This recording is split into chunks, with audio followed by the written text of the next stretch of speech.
All I do want to say, thank you for all of you who braved the sidewalks, the streets, the roads, who somehow got around that tree that's lying across Cooper Street up there, if you came that way.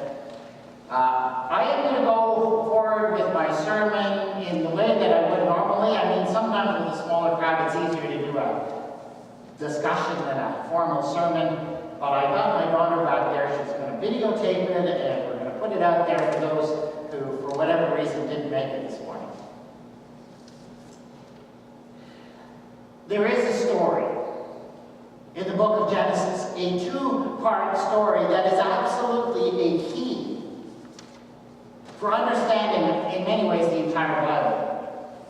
And unfortunately, in the church, we have a habit of just reading passages of the Bible in little bits and focusing on that little bit.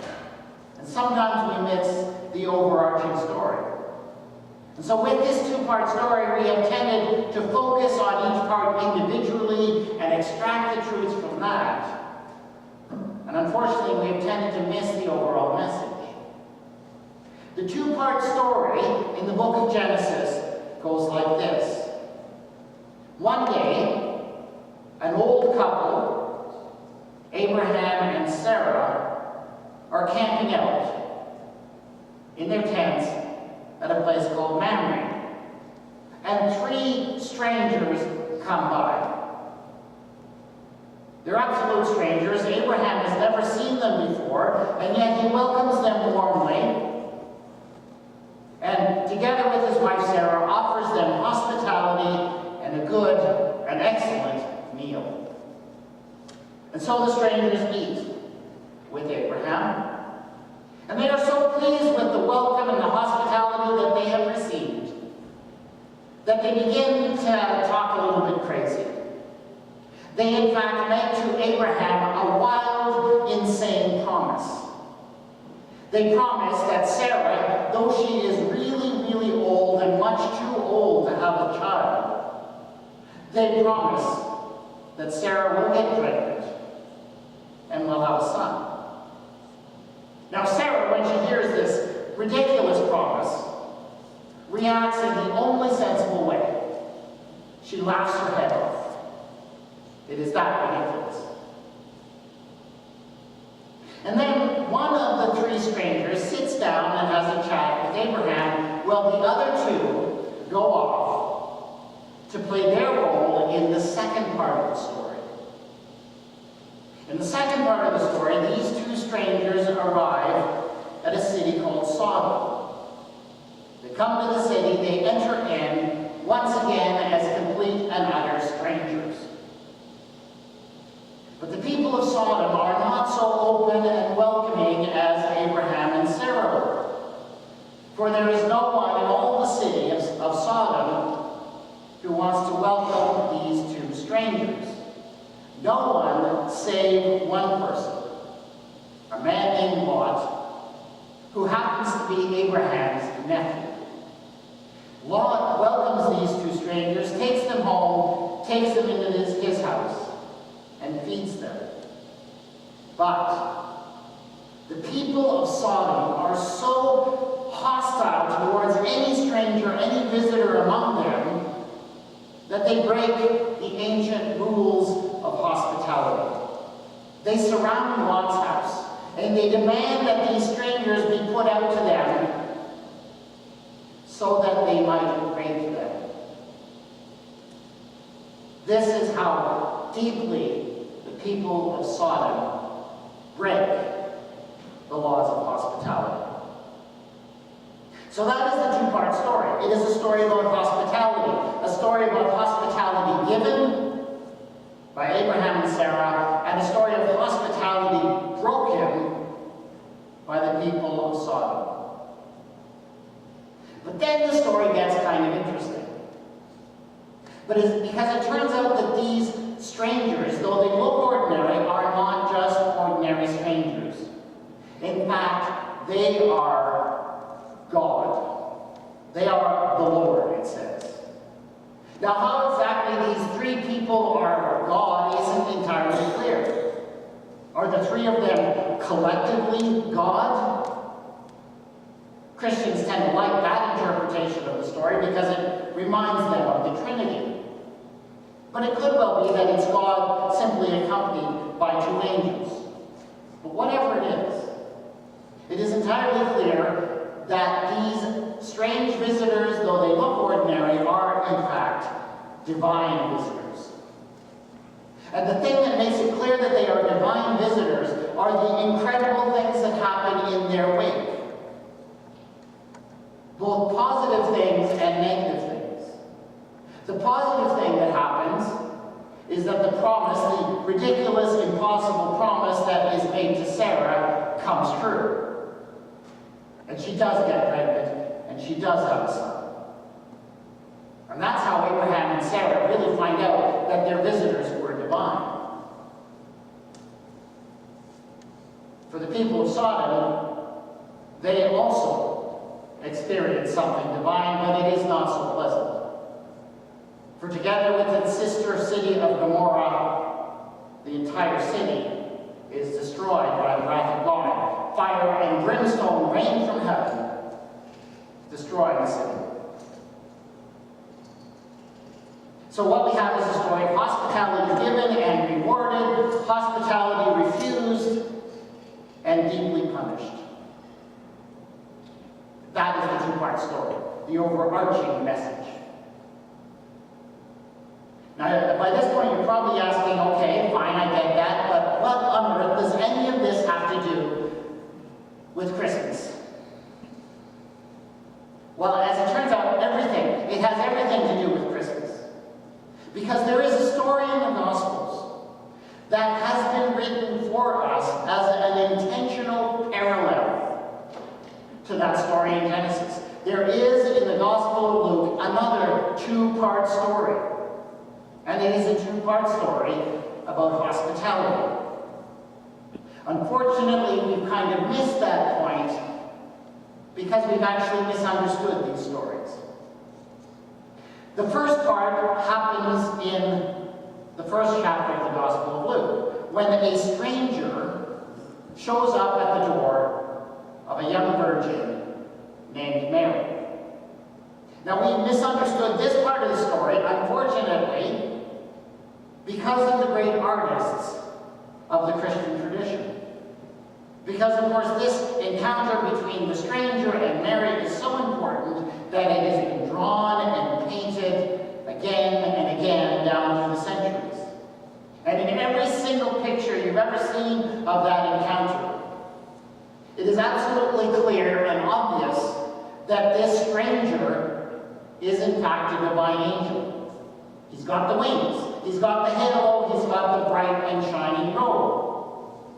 No one could look at this guy and fail to see him as a heavenly messenger. But the problem is that none of that is found in the actual gospel story. It doesn't say what Gabriel looked like. All it says in the gospel story is that God sent an angel to a city in Galilee called Nazareth, but it doesn't say what the man looked like. And the normal assumption for Luke would have been that this angel would have appeared in Nazareth exactly like the angel appeared at the oaks of Mamre to Abraham. The angel would have appeared as an ordinary visitor, an ordinary stranger. And in the ancient world, when an ordinary stranger appeared at your door, there was an obligation, according to the laws of hospitality, for you to welcome that stranger and offer them hospitality. And clearly, I think Mary and her family did welcome that stranger and offer him that hospitality because they are rewarded. Mary is rewarded once again with a ridiculous promise. In fact, rewarded with the very same ridiculous promise that was given to Sarah. That she will get pregnant and that she will have a son. And this promise is just as impossible in the case of Mary as it was in the case of Sarah, though of course for a different reason. But it is the same ridiculous promise. So that was the first part of the story. Hospitality given, hospitality rewarded. The second part is in the second chapter of the Gospel of Luke. And once again, there we have failed to read it as a story of hospitality, mostly because we have misunderstood one word in the Gospel. And that word is in, as in, because there was no room for them in the inn. Now we as modern people, we read those words and immediately the image we have in our head is of Mary and Joseph arriving at the Bethlehem Holiday Inn, coming to the front desk, discovering that the place is all booked up, there's no room for them. That's the image we get in our mind, more or less. But it only takes a few moments' reflections to realize, well, it couldn't have happened like that. Because first of all, there was no Holiday Inn in Bethlehem, and there was no Howard Johnson's, and there was no Comfort Inn. Because that kind of commercial establishment for travelers hadn't been invented yet. Wouldn't be invented for many, many centuries. Nor was there in a town like Bethlehem even the kind of public house that you could find in some places in the ancient Roman Empire where travelers did come and stay on their journeys. Bethlehem, it turns out, was a really, really small place at that time. Nobody ever went there.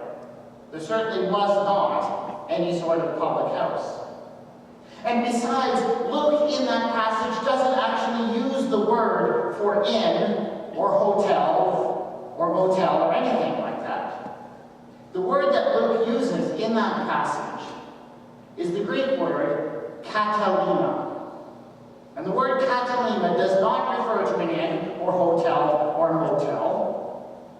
It refers to a room in a private house, or in some cases, an entire private house. It was a room in which a traveler might lay down his or her belongings on a journey. So the best way to translate that word would probably be to translate it as something like the resting place. But it's not an inn, it's not a hotel. Most commonly in that world, the place where travelers would stay would be in a private home. Because travelers in that world could expect to be offered hospitality, even by complete strangers, whenever they arrived in a place. So what Luke is actually saying is that Mary and Joseph came to a house looking for hospitality. That hospitality was refused. It is a story like the story of Sodom, of hospitality refused, the laws of hospitality broken. Now there's one thing that is a little bit puzzling about how Luke puts all of this, because he calls it the inn, the resting place, the katalima, which implies that he's talking about a specific room in a specific house. I think that is because Mary and Joseph were looking for a place to stay in a specific house. Because remember, Luke tells us that Joseph's family came from Bethlehem. And so they have actually returned to that piece of property that once belonged to Joseph's family, and that is where they are seeking shelter. I believe, in fact, that they are on a Jubilee journey, which means that they are going to reclaim that land that once belonged to Joseph. But what Luke is telling us is that though they actually, by God's law anyways, they actually own the place, they were not given it back, and they were not even given hospitality. He said they were thrown out, and they ended up in some backfield somewhere, laying their newborn baby in some manger that they found. So that's the two-part story, the Gospel of Luke. Story of hospitality given and rewarded in Nazareth, a story of hospitality refused in Bethlehem. But it is then that the parallel breaks down. Because in the story in Sodom, the story in Genesis, the failure to provide hospitality is punished. It is punished brutally with hellfire falling from above. So the question is, where is the punishment in the Gospel of Luke? There is some slight punishment, you might say. The people who turned Mary and Joseph away from their door missed out on something, didn't they? They missed out on being witnesses to something absolutely incredible. They could have been witnesses to the event of the ages, but they missed it. There's an element of punishment in that, but it doesn't measure up us against hellfire falling from the sky. So why is there no punishment in Bethlehem in the Gospel of Luke? Well, I think that's quite intentional. Luke has told the story as an intentional parallel to the Genesis story in order to bring us to this point. To recognize that no. Luke is upset that they weren't given hospitality. Clearly, God is upset that they were not given hospitality, but there will be no hellfire. There will be no punishment. Why? Because Luke is telling us that things have now changed. God has sent his Messiah, the Christ has come, and God is now dealing with things differently. Oh, God is still upset with us when we do wrong, when we fail to be generous and kind, when we fail to be hospitable. God, that hurts God deeply. But God has chosen now to deal with that differently. God will deal with it from now on with grace and love and forgiveness and a chance at a new beginning. That's what it means that the Messiah has come. God is now inviting his people, rather than into punishment, he's inviting them to enter into a new reality. That reality that Jesus will come to call the kingdom of God when he grows up. And that invitation is open now. In fact, the people who turned Mary and Joseph away from their door, they had a chance to be part of that new reality. But they rejected it. They rejected it by slamming the door in Mary and Joseph's face, forcing them to go off to find a manger in a field somewhere. They could have been part of it, but they weren't. Now there is another group of people in the Christmas story who are into that invitation and who accept it. They are the shepherds. Lowly, forgotten, despised, looked down upon. They are the ones who are given the clearest invitation to be part of this new reality. They're given the invitation by angels sent from the realms of glory. And they accept that invitation and they become the first to tell the story of what God has done. They are the forebearers of the movement that will gather around Jesus. These are the ones from whom God will construct the new kingdom of God. So that's one lesson we take from the story. Things have changed. God's not dealing in punishment. God is dealing now in grace and mercy and peace. Thanks be to God. The second application of the story is very important, because it is a reminder that the Christmas story is a hospitality story. It is a reminder that the key question for all of us, if we are going to be followers of Jesus Christ, is this: how do we treat strangers? How do we treat outsiders? How do we treat those who, for whatever reason, do not fit in? And the promise of Christmas is this: if you, this Christmas, if you find some way to make a stranger, an outsider, someone who just doesn't fit in for whatever reason, if you find a way to make that person feel welcome, you will be participating in the spirit of Christmas. And you, like Mary and Joseph, like Abraham and Sarah, will be given the opportunity, I promise you, to experience something divine, and you will have found the heart of the Christmas story. Let us take a few moments in silence.